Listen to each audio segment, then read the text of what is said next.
ಪದ್ಮಾಧಿರಾಜೆ ಗರುಡಾಧಿರಾಜೆ ವಿರಿಂಚಿರಾಜೆ ಸುರರಾಜರಾಜೆ ತ್ರೈಲೋಕ್ಯರಾಜೆ ಖಿಲರಾಜರಾಜೆ ಶ್ರೀರಂಗರಾಜೇರ ಮಥಾಂ ಮನೋಮೆ ಅನದೀತ್ಯ ಮಹಾಭಾಷ್ಯಂ ವ್ಯಾಖ್ಯಾತಂ ಯದನುಗ್ರಹಾತ್ ವಂದೇ ತ್ವಂ ವಿಧಿನಾ ಸತ್ಯನಿಧಿಂ ಸಜ್ಞಾನಸಿದ್ಧಯೇ ಸತ್ಯನಾಥ ಗುರುಃಪಾತೋ ಯೋಧೀರೋ ನವಚಂದ್ರಿಕಾನ್ ನವಾಮೃತಗದಾತೀರ್ಥ ತಾಂಡವಾನಿ ವ್ಯಚೀಕ್ಲುಪತ್ ಶಾಸ್ತ್ರೇಷು ಪಾರದೃಶ್ವಾನಾಂ ಶಾಸ್ತ್ರಜ್ಞೇಷು ಚ ವತ್ಸಲಂ ದೀನಭಕ್ತೋದ್ಧಾರಕರಂ ಸತ್ಯಾತ್ಮಾನಾಂ ಗುರುಂ ಭಜೆ ವಿದ್ಯಾಪೀಠ ವಿಧಾತಾರಂ ವಿದ್ಯಾವಾರಿಧಿ ಚಂದಿರಂ ವಿದ್ಯಾರ್ಥಿ ವತ್ಸಲಂ ವಂದೇ ಮಹಾಮಹಿಮ ಸದ್ಗುರುಂ.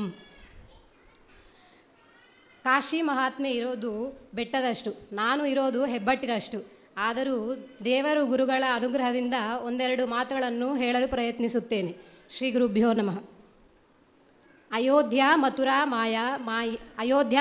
ಮಾಯಾ ಕಾಶಿ ಕಾಂಚಿ ಅವಂತಿಕ ಪುರಿ ಧಾರಾವತಿ ಚೈವ ಸಪ್ತೈತ ಮೋಕ್ಷದಾಯಕಾಹ.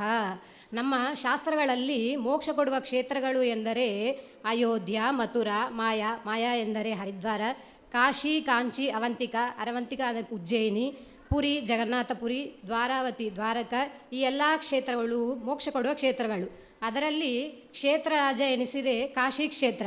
ಏಕೆ ಎಂದರೆ ವೈಷ್ಣವಾನಾಂ ಯಥಾಶಂಭು ಪುರಾಣಾನಾಂ ಇದಂ ತತ ಕ್ಷೇತ್ರಾಣಾಂ ಚೈವ ಸರ್ವೇಷಾಂ ತಥಾ ಕಾಶಿ ಅನುತ್ತಮ. ಹೇಗೆ ವೈಷ್ಣವರಲ್ಲಿ ರುದ್ರದೇವರು ಉತ್ತಮರೋ ಹಾಗೆ ಪುರಾಣಗಳಲ್ಲಿ ಭಾಗವತ ಪುರಾಣ ಉತ್ತಮವಾಗಿದೆ. ಹಾಗೆ ಎಲ್ಲ ಕ್ಷೇತ್ರಗಳಲ್ಲಿ ಕಾಶಿ ಕ್ಷೇತ್ರ ಉತ್ತಮವಾಗಿದೆ. ಆದ್ದರಿಂದ ಕಾಶಿ ಕ್ಷೇತ್ರವನ್ನು ಕ್ಷೇತ್ರ ರಾಜ ಎನಿಸಿದ್ದಾರೆ. ಪ್ರಯಾಗೆಯಲ್ಲಿ ಕ್ಷೇತ್ರಮೂರ್ತಿ ಎಂದರೆ ವೇಣಿ ಮಾಧವ. ಮತ್ತು ಗಂಗಾಸಾಗರ ಸಂಗಮೆಯಲ್ಲಿ ಕ್ಷೇತ್ರಮೂರ್ತಿ ಉದಾರ ಮಾಧವ. ಹಾಗೆ ಕಾಶಿ ಕ್ಷೇತ್ರೆಯಲ್ಲಿ ಕ್ಷೇತ್ರ ರಾಜ ಎಂದರೆ ಬಿಂದು ಮಾಧವ. ಸಬಿಂದು ಮಾಧವ ಪಾಯಾತ್ ವಿಭೋರ್ಯಸ್ಯ ನಿರೀಕ್ಷಣಾತ್ ಅಪಾರೋಪಿ ಸಂಸಾರ ಸಿಂಧುರ್ಬಿಂದುತ್ವಂ ಅಶ್ನುತೆ. ಯಾವ ಬಿಂದು ಮಾಧವನ ದರ್ಶನ ಮಾಡಿಕೊಳ್ಳುವುದರಿಂದ ಸಂಸಾರ ಸಾಗರವು ದಾಟಲು ಅಸಾಧ್ಯವಾದ ಸಂಸಾರ ಸಾಗರವು ಜಲಕಣವಾಗುತ್ತದೆಯೋ ಅಂಥ ಬಿಂದು ಮಾಧವನ ದರ್ಶನ ಮಾಡಿಕೊಳ್ಳುವುದರಿಂದ ನಮ್ಮ ಪಾಪಗಳೆಲ್ಲ ನಾಶವಾಗುತ್ತದೆ ಎಂದು ವಾದಿರಾಜರು ತಮ್ಮ ತೀರ್ಥಪ್ರಬಂಧದಲ್ಲಿ ತಿಳಿಸಿಕೊಟ್ಟಿದ್ದಾರೆ.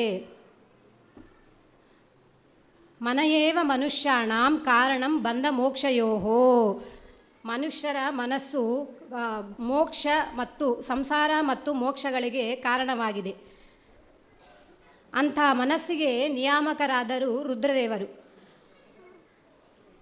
ಅಂಥ ರುದ್ರದೇವರು ಲಿಂಗರೂಪದಲ್ಲಿ ಇದ್ದು ಕಾಶಿ ಕ್ಷೇತ್ರದಲ್ಲಿ ವಿಶ್ವನಾಥ ಎಂಬ ಹೆಸರಿನಿಂದ ಅಲ್ಲಿ ವಾಸವಾಗಿ ಇದ್ದಾರೆ. ಕಾಶಿಯಲ್ಲಿ ರುದ್ರದೇವರು ಕಣದಲ್ಲಿಯೂ ಇದ್ದಾರೆ. ಹಾಗೆ ಕಾಶಿಯಲ್ಲಿ ಇರುವ ವಿಶ್ವನಾಥನು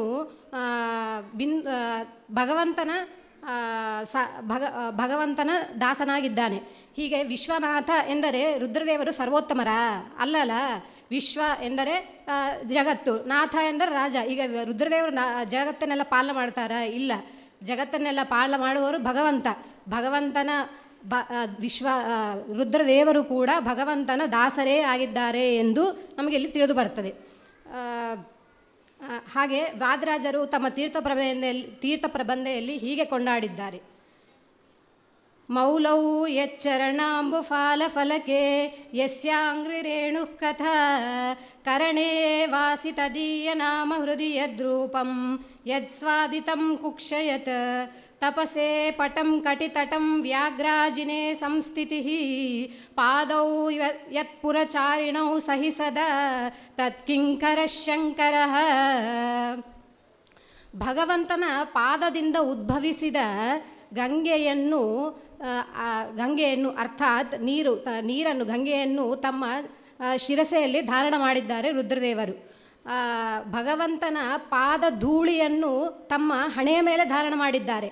ಹಾಗೆ ಯಾವಾಗಲೂ ರುದ್ರದೇವರು ಭಗವಂತನ ನಾಮೋಚ್ಚಾರಣೆ ಕೇಳ್ತಾ ಇರ್ತಾರಂತೆ ತಮ್ಮ ಕಿವಿಯಿಂದ.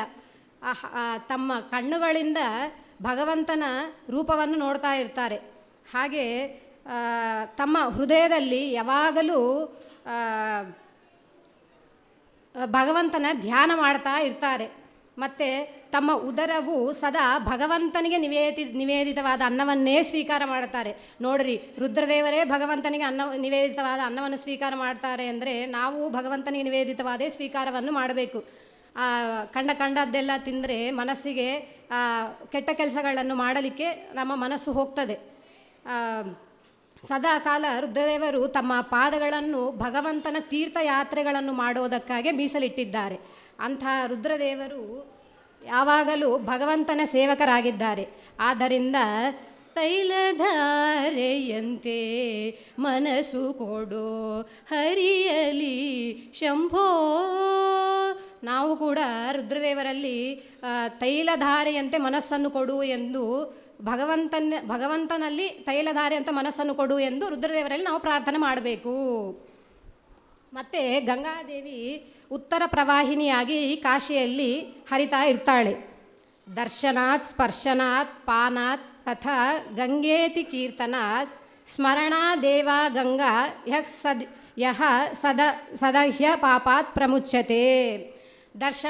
ದರ್ಶನಾತ್ ಅಂದರೆ ಗಂಗಾದೇವಿಯ ದರ್ಶನ ಮಾಡುವುದರಿಂದ, ಮತ್ತು ಸ್ಪರ್ಶನಾತ್ ಗಂಗಾದೇವಿಯ ಸ್ಪರ್ಶ ಮಾಡುವುದರಿಂದ, ಪಾನಾತ್ ಅಂದರೆ ಗಂಗಾದೇವಿಯ ನೀರನ್ನು ಕುಡಿಯೋದರಿಂದ, ಗಂಗಾದೇವಿಯ ಕೀರ್ತನ ಮಾಡುವುದರಿಂದ, ಗಂಗಾದೇವಿಯ ಸ್ಮರಣ ಮಾಡುವುದರಿಂದ, ಗಂಗಾದೇವಿಯ ಕೀರ್ತನ ಮಾಡುವುದರಿಂದ, ಸ್ಮರಣಾತ್ ಗಂಗಾ ಅಂದರೆ ನಾವು ಎಲ್ಲಾದರೂ ಇದ್ದು ಗಂಗಾ ಗಂಗಾ ಗಂಗಾ ಎಂದು ಸ್ಮರಣೆ ಮಾಡುವುದರಿಂದಲೂ ಗಂಗಾದೇವಿ ನಮ್ಮ ಎಲ್ಲ ಪಾಪಗಳನ್ನು ನಾಶ ಮಾಡುತ್ತಾಳೆ. ಹಾಗೆ ಸರ್ವಶಾಸ್ತ್ರಮಯೀ ಗೀತ ಸರ್ವದೇವಮಯೋ ಹರಿಹಿ ಸರ್ವತೀರ್ಥಮಯೀ ಗಂಗಾ ಸರ್ವವೇದಮಯೋ ಮನುಹು. ಸರ್ವಶಾಸ್ತ್ರಗಳ ಸಾರವನ್ನು ಗೀತೆಯಲ್ಲಿ ಹೇಳಿದ್ದಾರೆ. ಮತ್ತು ಸರ್ವ ದೇವತೆಗಳಿಗೆ ಒಡೆಯನಾದವನು ಜಗದೊಡೆಯ ಹರಿ. ಸರ್ವ ವೇದಗಳ ಮಯಿ ಮನುಸ್ಮೃತಿಯಲ್ಲಿದೆ, ಸರ್ವ ವೇದಗಳ ಸಾರ ಮನುಸ್ಮೃತಿಯಲ್ಲಿದೆ. ಹಾಗೆ ಸಕಲ ತೀರ್ಥಗಳ ಸಾರ ಗಂಗೆಯಲ್ಲಿದೆ ಎಂದು ಹೇಳ್ತಾರೆ. ಮತ್ತು ಇಲ್ಲಿ ಒಂದು ಕತೆ ಬರುತ್ತೆ. ಗಂಗಾದೇವಿ ಪಾರ್ವತೀದೇವಿ ರುದ್ರದೇವರ ಮಧ್ಯೆ ಒಂದು ಸಂಭಾಷಣೆ ಆಗುತ್ತದೆ. ಪಾರ್ವತೀದೇವಿ ಕೇಳುತ್ತಾಳೆ ರುದ್ರದೇವರನ್ನು, ಅಲ್ಲ ಎಲ್ಲರೂ ಗಂಗೆಯಲ್ಲಿ ಸ್ನಾನ ಮಾಡಿ ಅವ್ರ ಪಾಪಗಳನ್ನೆಲ್ಲ ಕಳ್ಕೊಂಡ್ಬಿಡ್ತಾರಲ್ಲ, ಎಲ್ಲರೂ ಮೋಕ್ಷಕ್ಕೆ ಹೋಗ್ತಾರಲ್ಲ ಅಂತಂದು ಪಾರ್ವತೀದೇವಿ ಕೇಳ್ತಾಳೆ. ಆಗ ರುದ್ರದೇವರು ಹೇಳ್ತಾರೆ, ಎಲ್ಲಿ ಯಾರೂ ಮೋಕ್ಷಕ್ಕೆ ಹೋಗ್ತಾ ಇಲ್ಲ ಅಂತಂದು ರುದ್ರದೇವರು ಹೇಳ್ತಾರೆ. ಹಾಗೆ ಸಾಧ್ಯ? ಎಲ್ಲರೂ ಈಗ ಗಂಗೆಯಲ್ಲಿ ಸ್ನಾನ ಮಾಡಿದರೆ ನಮ್ಮ ಪಾಪ ಎಲ್ಲ ನಾಶ ಆಗ್ತದ ಅಂತ ಹೇಳ್ತಾರೆ. ಹೆಂಗೆ ಆಗ್ತದ ಅಂತಂದು ರುದ್ರದೇವರು ಕೇಳ್ತಾರೆ. ಪಾರ್ವತೀದೇವಿ ಕೇಳ್ತಾಳೆ. ಆಗ ರುದ್ರದೇವರು ಹೇಳ್ತಾರೆ, ಸರಿ ನಿನಗೊಂದು ಹೇಳ್ತೀನಿ, ನಾಳೆ ಒಂದು ಕೆಲಸ ಮಾಡೋಣ ಅಂಥೇಳಿ ರುದ್ರದೇವರು ವೃದ್ಧವೇಷವನ್ನು ಹಾಕಿ ಕಾಶಿಯಲ್ಲಿ ಬಂದು ನಿಲ್ಲಿಸ್ತಾರೆ. ಅಲ್ಲಿ ಇರ್ತಾರೆ ರುದ್ರದೇವರು ಮತ್ತು ಪಾರ್ವತಿ ಅಲ್ಲಿ ಇರ್ತಾರೆ. ಇದ್ದು ಏನಂತ ಹೇಳ್ತಾರೆ, ಕರ್ಮಧರ್ಮ ಸಹಿತ ಅವತ್ತು ಮಳೆ ಬಿದ್ದಿರ್ತದೆ. ಮಳೆ ಬಿದ್ದು ಎಲ್ಲ ಒಂಥರ ಮಣ್ಣು ಹೆಂಗೋ ಆಗಿರುತ್ತಲ್ಲ. ರುದ್ರದೇವ್ರು ಏನು ಹೇಳ್ತಾರಂದರೆ, ಈಗ ಗಂಗಾಯಲ್ಲಿ ಎಲ್ಲರೂ ಸ್ನಾನ ಮಾಡಿ ಹೋಗ್ತಾ ಇರ್ತಾರೆ. ಅವ್ರನ್ನೆಲ್ಲರನ್ನ ನೀನು ಕರೆದು ಏನಂತ ಕೇಳ್ತೀಯ ಅಂದರೆ, ಇಲ್ಲ ವೃದ್ಧರಾದ ನನ್ನ ಗಂಡ ಅಲ್ಲಿ ಕೆಳಗೆ ಬಿದ್ದಿದ್ದಾರೆ, ಅವ್ರನ್ನೂ ನೀವು ಸ್ವಲ್ಪ ಸಹಾಯ ಮಾಡಿರಿ ನನಗೆ ಅಂತಂದು ಕೇಳ್ತಾರೆ. ಆಗ ಪಾರ್ವತಿ ಹೌದಾ ಸರಿ ಅಂತಾರೆ. ಈಗ ಯಾರಾದರೂ ಬರ್ತಾರಲ್ಲ, ಬಂದರು ಅವ್ರಿಗೆ ಏನಂತ ಹೇಳ್ತೀರಿ,